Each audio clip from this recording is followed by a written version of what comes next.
দেউচা পাচামিতে কয়লা খনন নিয়ে যাতে বহিরাগতরা প্ররোচনা না দিতে পারে সেই বার্তা স্পষ্ট করলেন এসআরডি চেয়ারম্যান অনুব্রত মণ্ডল। আজ মোহাম্মদ বাজারের কমিউনিটি হলে কয়লা শিল্পের খনন কার্য শুরু হওয়ার প্রাথমিক পর্বে ১১৩ জন গ্রামবাসীর হাতে জমির পাট্টা তুলে দেওয়া হয়। অনুষ্ঠানে কার্যত বিনয়ী মূর্তিতে দেখা গেল অনুব্রত মণ্ডলকে। সাধারণ মানুষের উদ্দেশ্যে তিনি বলেন, কেউ যদি বাইরে থেকে উস্কানি দেয় তাদের কথায় কান দেবেন না, প্রশাসনকে খবর দিন।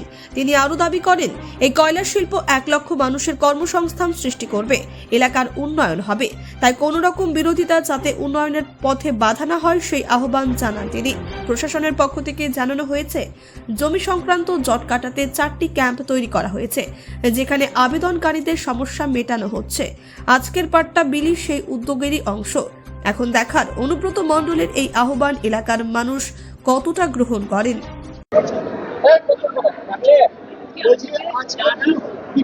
আজকে কিছু কাগজের প্রমাণ ছিল, সেগুলো সব প্রশাসনের থেকে ঠিক করে আজকে ১২৭ জনের দেওয়া হবে। যারা দূরের যারা আসতে পারেনি ওরা বিদ্যুৎ সাহেবকে দায়িত্ব দেওয়া হবে, বিদ্যুৎ পিছিয়ে হবে। যারা এখানে এসেছিল তাদের উদ্দেশ্যে কি বার্তা দিলেন? মানে কারণে সুন্দরবনে না যেতে পারে ১০০ বার একটা ভালো শিল্প হচ্ছে, আসানসোল দুর্গাপুরকে ছাড়িয়ে যাবে। এখানে মানুষের বিরাট ব্যাপার দাঁড়াবে, লক্ষ লক্ষ ছেলে চাকরি, এটা নষ্ট করে দেওয়া হবে। সাংবাদিক বন্ধুরা সাপোর্ট করছেন, সবাইকে ধন্যবাদ। আজকে কিছু মানুষ এসেছিল, আপনার সাথে দেখা করলো, বাইরে থেকে এসেছিল, তারা এসে তাদের যারা জমিদাতা, হ্যাঁ কি তাদের সঙ্গে কথা হবে। জমি আমরা ৬৫% নিয়েছি, ২৫% বাকি আছে। তাদের কাগজপত্র জমা দিতে বলে চেষ্টা করলে তাদেরও জমি বাকিটা নিয়ে বাইরে থেকে কি কোনো ইনকাম আছে? দেখুন, যে ইনকাম দিচ্ছে কে না দিচ্ছে আমাদের খোঁজ রাখা দরকার। মানুষ ভালো পাবেন, সবাই প্রশংসা রাজ্য সরকার তো কথা রাখলো, বাকি সরকার হচ্ছে একদিকে উন্নয়নের কাজ।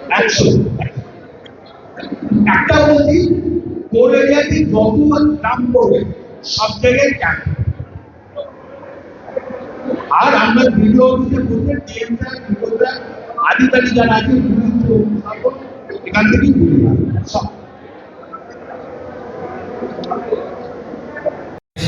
নবম পর্যায়ে দুয়ারে সরকার আমাদের যে পরিষেবাগুলো দেওয়ার বিষয় সেগুলি চলছে, কিন্তু আপনাদের এই দেউচা পাচামিতে রাজ্যের মাননীয় মুখ্যমন্ত্রীর নির্দেশে এবং ওনাদের পরামর্শে আমরা কিন্তু বিশেষ দুয়ারে শিবির প্রোগ্রাম আপনাদের ঘরে করেছি।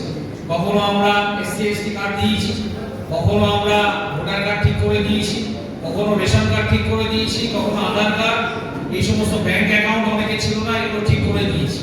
আবারও এই জিনিস আবারও হবে। আপনাদেরকে যতক্ষণ না পর্যন্ত বললাম যে কোনো মানুষ একটাও মানুষ যদি থাকে যে আমার এই অসুবিধা আছে, আমরা এটা করবো। এখন আমি আহ্বান জানাবো আমাদের এসআরডি চেয়ারম্যান সাহেব, আমাদের সবার অভিভাবক শ্রী অনুব্রত মণ্ডল মহাশয়কে নিয়ে আপনাদের সাথে বক্তব্য পেশ করব। সেখান থেকে আপনারা উপস্থিত হয়েছে মমতা ব্যানার্জির মাননীয় মুখ্যমন্ত্রী মমতা বন্দ্যোপাধ্যায়ের নির্দেশে যেসব গ্রামগুলোতে মানে জমি সংক্রান্ত অনেক সমস্যা হচ্ছিল উনি নির্দেশ দিলেন, এবং নির্দেশ দেওয়ার সঙ্গে সঙ্গে দাদা বলেছিলেন বলেছিলেন, এবং নির্দেশ দেওয়ার সঙ্গে সঙ্গে আমাদের গ্রামে গিয়ে গিয়ে ক্যাম্প বসানো হয়েছে। এবং ডিএম সাহেব বিস্তারিত বললেন যে ২২২ জন মতো নষ্টরালি মানে সিঁড়ি করেছিলেন, যে কম কামা দিয়েছিলেন, এখানে জমি জায়গা সরকারের তো সমস্যা ছিল, এবং ১২৭ জনের মতো প্রবলেম অনেক সলভ হয়ে গেছে ৩ দিনের মধ্যে, এবং বাকিগুলো প্রবলেম সলভ করা হবে। এবং তাছাড়া অনেকের আধার কার্ড যেহেতু সাবমিট করতে পারেনি, সেগুলো কীভাবে সলভ করা যায় সেটা ডিএম সাহেব দেখছেন, এবং ওনাদের গ্রামগুলোতে যেসব প্রবলেমগুলো আছে সেগুলো ইমিডিয়েটলি সলভ করা হবে।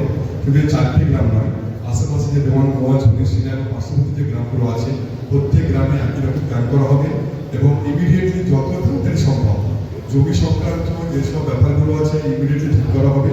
এবং আমি আপনাদের আর বিস্তারিত বলবো না, অলরেডি দেউচা পাচারের প্রজেক্ট সম্পর্কে ডিএম সাহেব বিস্তারিত বললেন। আমি ৩-৪টা কথা বলবো যে লোকাল যে কাজ, এটা মাননীয় মুখ্যমন্ত্রী মমতা বন্দ্যোপাধ্যায়ের নির্দেশে অধিকাংশ কাজ কিন্তু লোকাল মানুষই পাবে।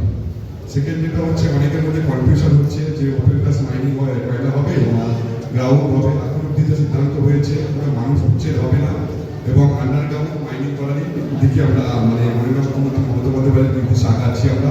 কোনো মানুষ উচ্ছেদ হবে না, কোনো মানুষের কোনো ক্ষতি হবে না।